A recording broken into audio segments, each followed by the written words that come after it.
the love wins.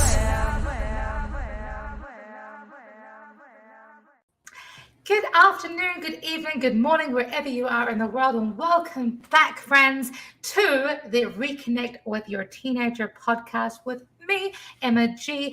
If you are new to this channel, to this place, to this podcast, to this conversation series, I am a youth empowerment through songwriting coach, utilizing the methodologies of music and songwriting to help young people step into their voice, step into their power, and reconnect with themselves, their parents, and the world. However, youth work is a complex field, and there are many different approaches to making sure that your teenager grows into a happy, healthy human. So I decided to step outside of my comfort zone and talk to some other experts from around the world, specifically the United States, where I now live, to talk to other experts in their field of expertise when it comes to youth empowerment work. And today, all the way from the cheese land of America, and I can only say that because I'm from New Zealand that also has cheese, but we've got from Wisconsin, Ms. Siera Schenck, who is taking the world by storm when it comes to youth empowerment work with horses. I am so excited for our conversation. Siera, how are you today? I'm great. Happy Valentine's Day. Happy Valentine's Day to you also. Did you do anything special to celebrate? Not today. I did go out to dinner with my boyfriend last weekend, though. So awesome. Yeah. Dinner is always a positive. I'm a big fan of food. Me that's too. Good. And cheese, of course. And cheese, of course, because, Wisconsin. I get it. Yeah.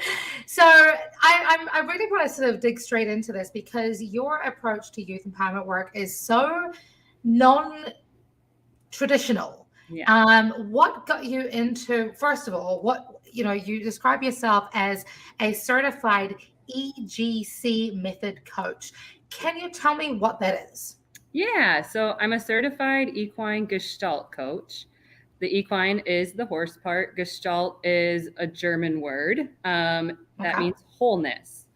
So my teacher, Melissa Pierce, through Touched by a Horse, combined Gestalt with horses. And so it's the equine Gestalt method. And what that really means is I partner with my horse. So my horse is a co-coach of mine. Yes. So I partner with my horse and we help people, especially adolescents, work through anxiety, trauma, depression, the stresses of life to help them feel free and live joyfully and have self-love. So I have so many questions. Yeah. But let's start from the beginning. How did you stumble across youth empowerment work specifically? Like, what got you involved in youth work? Yeah. So I'm a swimmer, and after graduating college, I became a swim coach, and I was able to coach all levels, but the teens were like my love. Like I loved coaching them. I feel like you can impact them so much, and they're truly looking for role models at that age. And so then as my life progressed, I grew up with horses and I've done a full circle. And so now that I had found this program, I just knew I love teens. It's what lights me up. And so why not go back to the teens? I love that.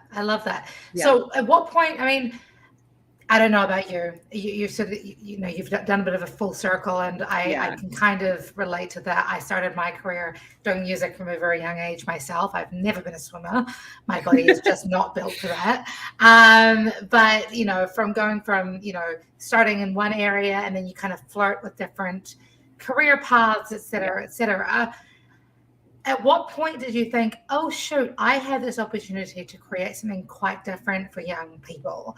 Because equine work is not your typical approach. So when did the light bulb go off for you when it comes to that? To be honest, when I went through some things like back in 2017, I found the program. And once I started, going through the program, we had to go through our own work and look back at our life and what trauma there was or things like that. So when I started looking back at my own life, I was like, oh my gosh, my teenage years, holy cow. Mm-hmm. I would have loved to have somebody to help me through this. And so that's when the light bulb was like, ding, that's going to be my specialty. I love that. I love that. Yeah. With so walk me through like what it is, how do, first of all, did you ask your coach, how did that whole thing happen? Like, because horses, they're they're very regal creatures. Yes. And they also make it very well known when they don't like people. Yes. So how does that whole thing work? So I believe that all horses actually have this innate gift that they want to help people come to a sense of calm, a sense of peace, to live in the present moment, to just be, right? Humans are so do, go here, expectation this, expectation that. And horses are like just hanging out. So I believe they have this innate gift that they want to share with us. And that being said, when I do partner with a horse, I ask them if they're up for it that day. And some kind of turn their back and say nope. And some are like, yeah, they're at the front of their stall ready to go. Fascinating. You're the horse whisperer. Well, no, not quite. No, no, I've learned a lot to listen to them, and their body language, just like I listen to my teens with their body language. Same thing. Of course. Yeah, And yeah. I mean, so that's an interesting thing because often, we I can't remember what the statistics are, but what is it, like 90% of our communication is made through body language, or 85%? It's not quite that high, but it is the number one way to communicate. Yeah. Right. Yeah. But, with the advent of social media, there have been a lot of people suggesting that body language is something that we now really have to take active action towards teaching young people how to utilize, because teenagers specifically tend to lean more towards texting and such to communicate rather than any in-person anything. So what does that relationship look like when they work with you specifically? So one thing that I've really been starting with the teens is having them get into their bodies, because I've found that they, a lot of people, but also teens, don't have any awareness of the emotions going on inside, right? Mm-hmm. So we ground and say, what's going on? What do your feet feel like today? Can you feel them on the sand, right? If they have a message, what message would they have for me? Can you feel right below your belly button? What's going on there? Can you feel right above? Can you feel your heart? Can you feel your throat? Kind of going through that, and just being aware of how they're standing. Are they standing hunched over? Are they standing tall? Are they looking in a different direction? All of that is kind of how I coach and I navigate the session. Okay. And so how does that cross-pollinate over to like how you utilize horses? Yes. So the horse is also super aware of what's going on in the different energy centers, chakras of a person. So, for example, if I have a client that their heart is just racing, okay, the horse will actually come up and put their heart in front of or right behind my client's heart to help it calm. And my gosh. It truly decreases the person's heart rate. They don't understand what's going on. All of a sudden, they're just like, and they feel better. They feel calmer. It's because the horse is lining up their chakra, and they're nice and calm. They're like, what's the problem here? And they help the person. Or if they're having a hard time, say a teen really wants to yell at their teacher for whatever reason, right? And they're having a hard time because they don't want to get in trouble and deal with the consequences. But they have it like stuck in their throat, right? So the horse will line up at their throat, with the person to help that clear, and the person can then say what they wanted to say to the teacher. So your work is very spiritual, and I wasn't prepared for, I guess, the chakra component. It is and it isn't. It's more somatic. Okay. So it's a lot of stuff within the body. We believe that a lot of trauma, a lot of anxiety, a lot of things are stuck in the body. Of course. And so my approach is that it's all experiential. So we do experiences, for example, going through the body to see how you're feeling that day. Right. To help them overcome the anxiety or whatever's going on. Fascinating. And yeah. So, okay. So somatic, break that down for me. For anybody who's watching here and is not familiar with some of the terms you're using, when you're talking about, somatics. Somatics. So like your body awareness, your energy within your body, if you're moving your hands, tapping your feet, that's all somatics. How does working with horses in particular help with that? Like if you're, so obviously the presence of animals has been proven time and time again to help with a multitude of different emotions, traumas, even physical capabilities, but when it comes to working through trauma specifically, how is the presence of a horse most beneficial? The safe space they create. Safe, non-judgmental space, to be completely honest. Yeah. I have clients they can just pet the horse and words come out that they didn't even realize that they had inside, because it's a safe, non-judgmental. The horse isn't going to say anything. The horse isn't going to laugh at them. Horse isn't going to judge them. Horse isn't going to tell them they're stupid. They're there to love them. One of the things, safety is so imperative, obviously, when it comes to youth empowerment work. And, I've been working in the youth space for, I like to tell people I'm 21 with a few years experience. So giving away how long I've been working in youth work kind of makes me feel, not as young as I would like to sometimes. But when it comes to, creating a safe space for young people, because to your point, I feel like a lot of teenagers, especially since the advent of social media, etc., are bombarded with negative messages, with negative just thoughts and ideas and concepts about how they need to be and show up and exist in the world. When it comes to your work, because you're obviously present with the teenager and the horse together. Yeah.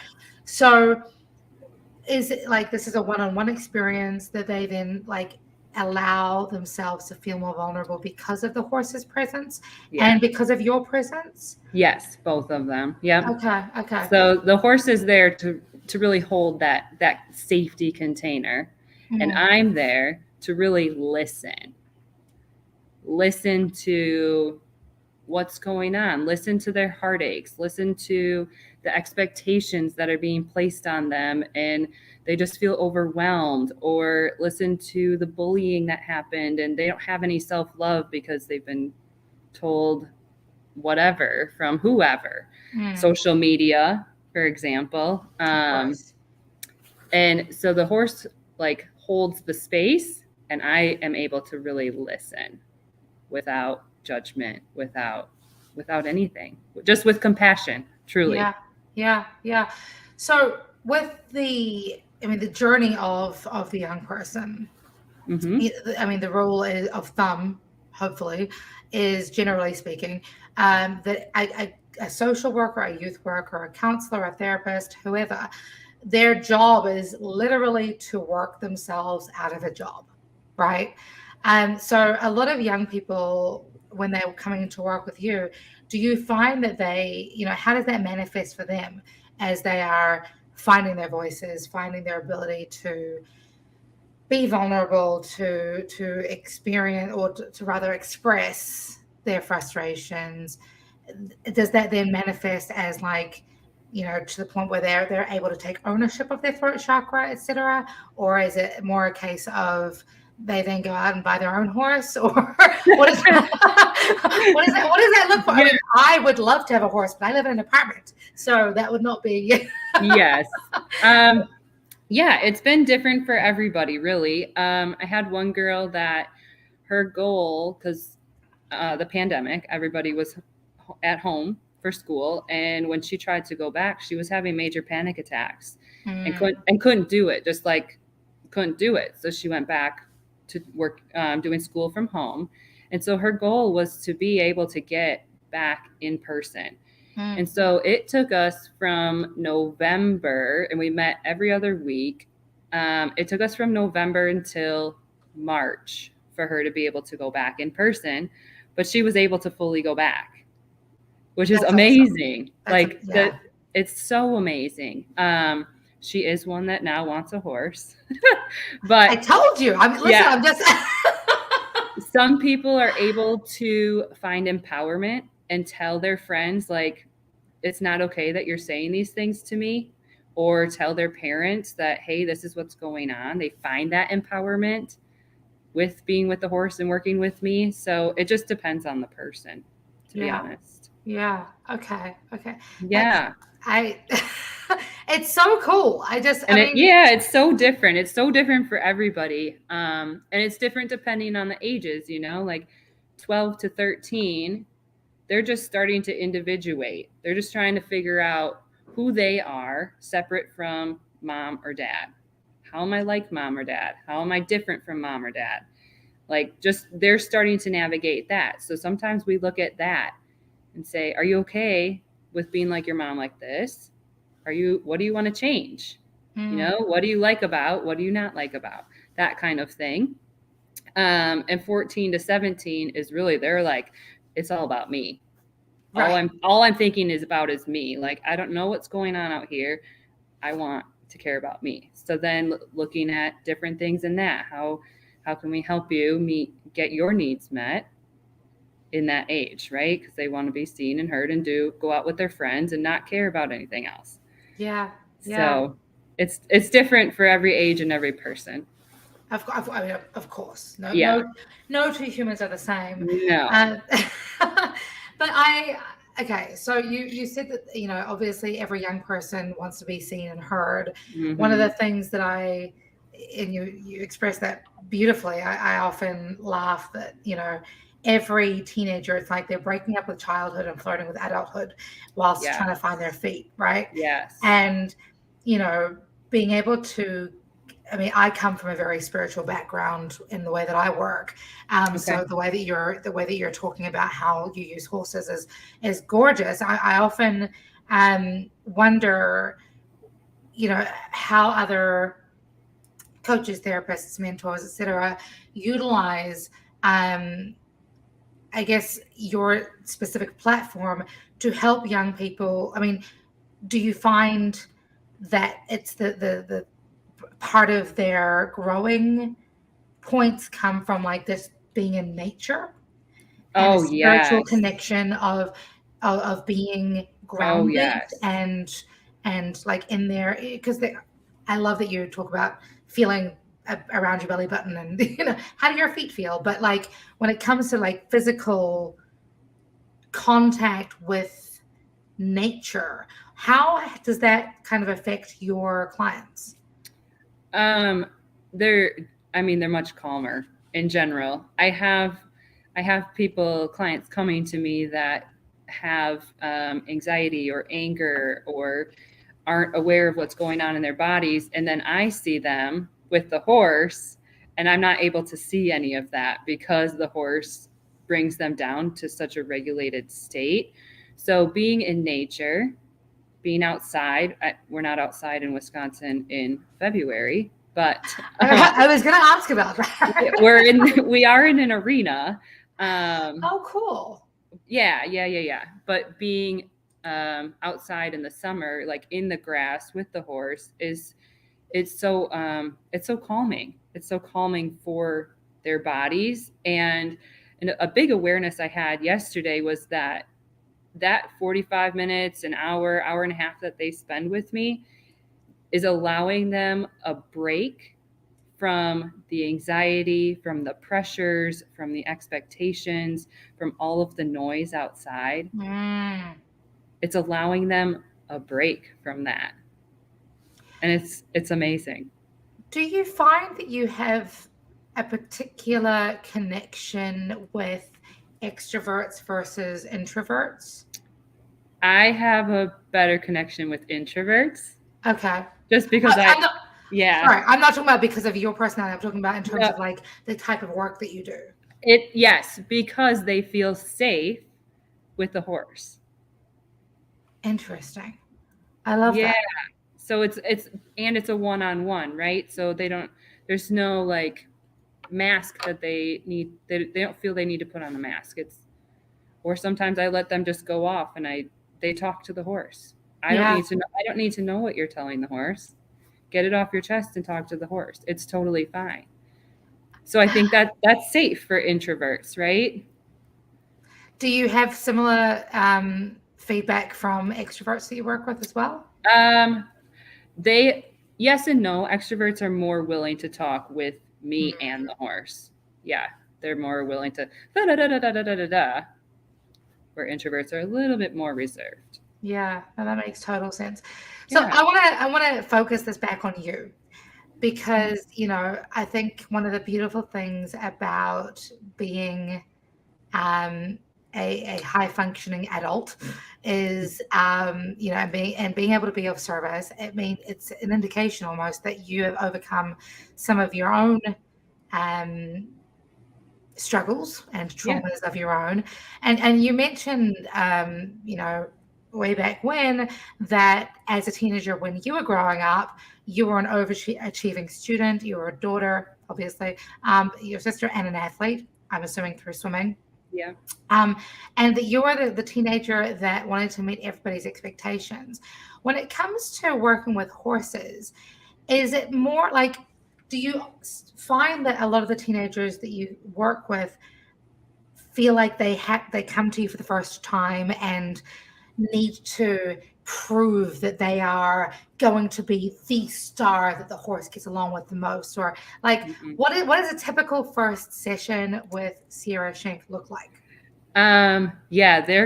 No, they don't feel like that. That's good.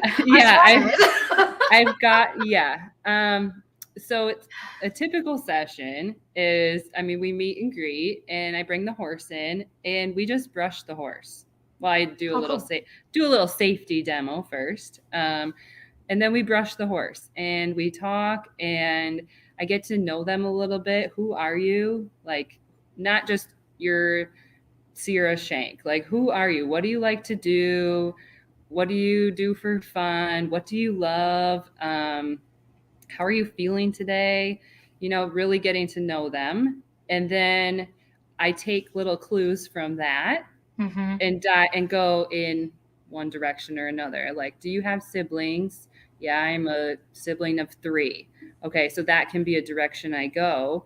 How do you get along with your siblings? Well, me and my sister hate each other. Okay, so then we dive into that, right? Or what's your favorite part of school? Well, I hate school. I'm not going to school. Okay, so let's dive into that. Just taking little pieces of our initial, how are you? Who are you? Kind of, that's how the session goes. I love that. Yeah. You mentioned that your teacher, one of the key pieces of advice that they gave you was that you'll never forget what a 1,200-pound animal will teach you. Yes. What would, like, for somebody who's never seen a horse in their life, and for me, being a New Zealander, that's really hard to believe, but there are a lot of people out there who've never seen a horse in person. I guess 2-part question. First part is, how do you introduce somebody who's never seen a horse in real life to a horse for the first time? And then side question, what would be the number one thing that you personally have learned from a horse? Okay, question number 1. Sorry, this is my brain going, I have so many questions. I need to break these down into. Question number 1, introducing. I have the horse on a halter and lead rope with the person. And first I ask them their comfort level. Have you ever been around horses? What's your comfort level being around horses? And to be honest, I haven't had anybody say I'm super scared of them. Otherwise, I don't know that they would come to me if they were. But regardless, the horse is on a halter and lead rope. So they're kind of in control, we'll say, while we start. And then if the person is feeling okay and feeling safe, I can take the halter off and do liberty work with them. If they're not feeling safe, that's totally fine. The halter and lead rope stays on and we go about our work that way. That's awesome. So that's my first answer. And then my second answer, what has a horse taught me? To be present. To truly be. I grew up with horses and it was a totally different model. It was like train them, work hard, do this, do that, always have an agenda. And now sometimes I just go out and sit and I find my connection with my horses is way better. Like way, way, way, way, way better. So, and your connection with self, I assume, as well. Yes. You know, I think I don't know if the pandemic manifested this way for you, but I've definitely noticed people are a lot more reserved in how they connect with one another in person. Have you seen that manifest with the clients that you're working with as well? No, I don't think so. That's good. I'm glad. No. I don't think so. To be honest, the horse is like my saving grace. I think if it was just me and the client, it would be more reserved. Yes. Yeah. But that's safe. They truly create a safe space. That's fascinating. I have a cat because, again, I live in an apartment and I can't have a horse in my in my 16th floor space. That'd be really awkward for everybody involved. But you know, and she has a very similar effect on my clients. I often I often joke around about, you know, she's like my backup cheerleader. With the horses though, like yes, I grew up in New Zealand, but I was only around horses, you know, maybe a couple of times a year. It's how I want to say, like, is there anything in particular that you feel the young people you're working with find overwhelming about the horses, or like, are there any barriers there for them when, like, besides obviously they're invested in being in there because they're with you, but like, are there any kind of initial hesitations that generally come up?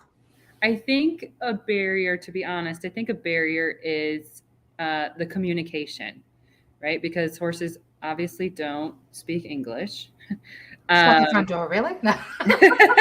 And so teens can have a little bit of trouble just trying to understand what the horse is doing, and like if they're telling the horse, how does the horse understand what I'm saying? Like, why does it matter? Right. So I feel like that's a barrier. But we do something called join up, and you may or may not have heard of it, but it's essentially when if somebody's walking around in a circle, the horse will come join up with them and meet up with them. So something that's super powerful is having a teen say something true about themselves, whether it's they like themselves, whether it's I love my eyes, something that's truly true. The horse will know and will join up with them and walk around the circle with them. And they're like, how the heck did the horse know what I was saying? That's amazing. Yeah. And you can have them say, you can have the teen walk around and do like math in their head. 2 + 2 is 4, da, da, da, da, da. And the horse doesn't care at all, right? But as soon as they say, I'm working on loving myself, or I love math, or I'm a really good swimmer, or whatever, the horse will join up. And then they truly trust that, oh my gosh, the horse does know what I'm saying. I need to fly to Wisconsin and come and meet these horses. This is wild. You're blowing my mind. It's really cool. It's really cool. I mean, I'll have to come in the summertime. I'm not going to lie, because I'm not good in the Midwest in winter. Come in the summer.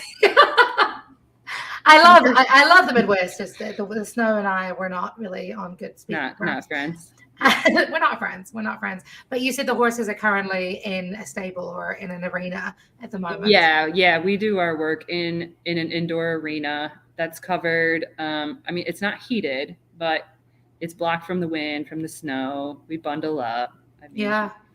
Hats, gloves, all the things. That's fantastic. Yeah. I am so honored that you have taken the time to, explain your work and sort of dive a little bit deeper into a world that I know nothing about. Equine, Equine Gestalt. That Gestalt.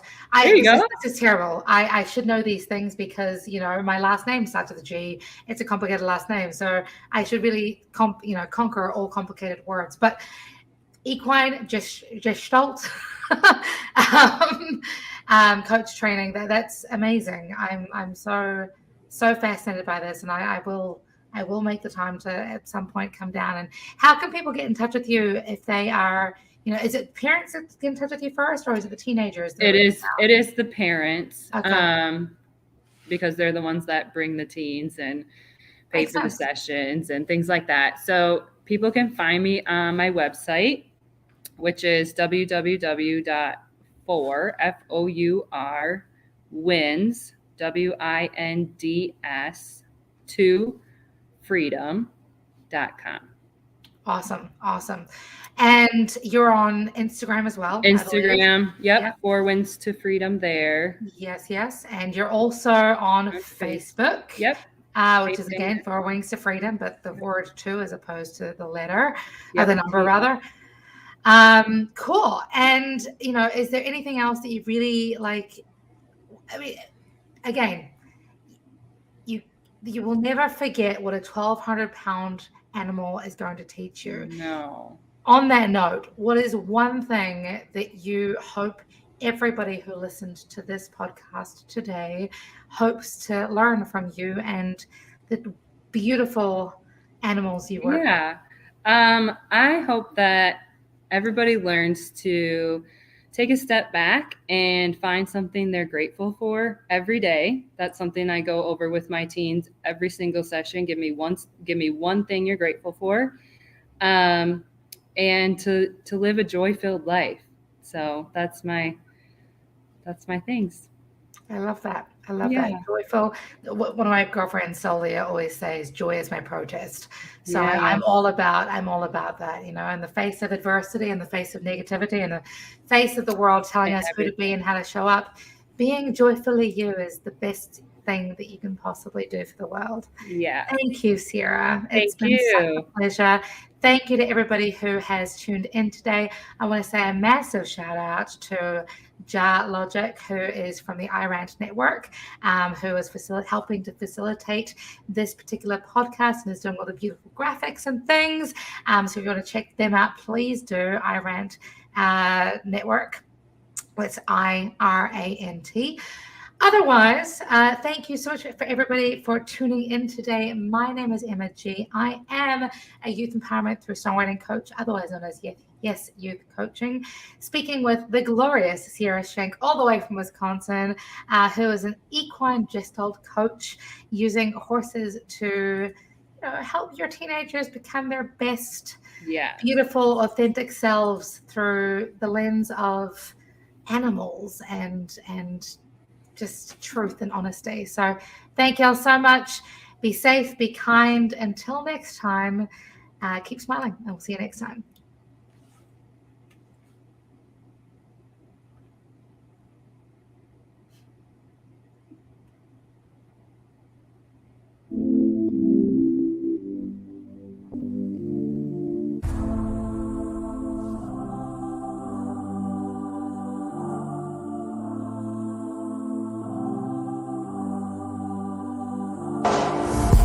breaking in my headspace.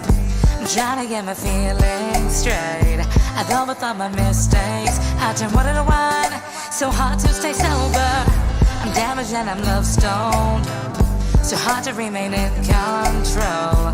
Rewriting what I thought I'd know, and I'm drinking it in, but the lesson ain't over. And I can almost pinpoint where we went wrong.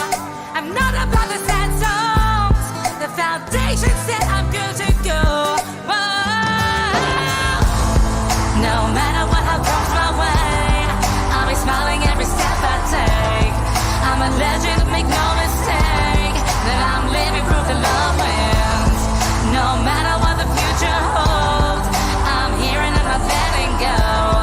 I'm a legend, baby, you should know that I'm living proof that love wins. Living proof that love wins. It's strange to who I used to be, but I'm not going down quietly. I know I create my destiny. When it's bright as light, the evergreen knows it. I left behind the what if. I broke up with the negative. I'm flirting with abundance, and I'm drinking it in. My purpose is magic. And I can almost pinpoint where my love began. I'm so glad that I know who I am, 'cause I'm the woman, I'm not the man. Whoa. No matter what comes my way, I'll be laughing every step I take. I'm a legend, make no mistake. I'm living proof that love wins. No matter what the future holds, I'll be here and I'm not letting go. I'm a legend, baby, you should know. I'm living proof that love wins.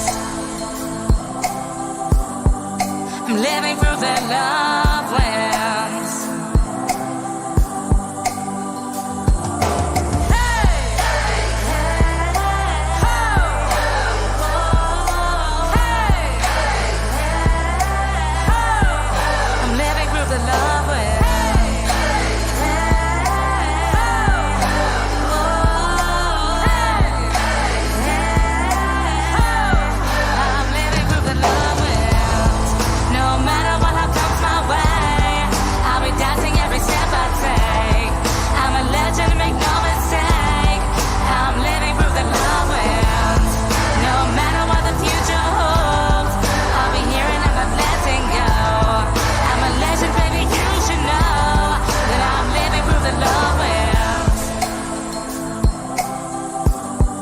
I'm living proof that love wins. I'm living proof that love wins.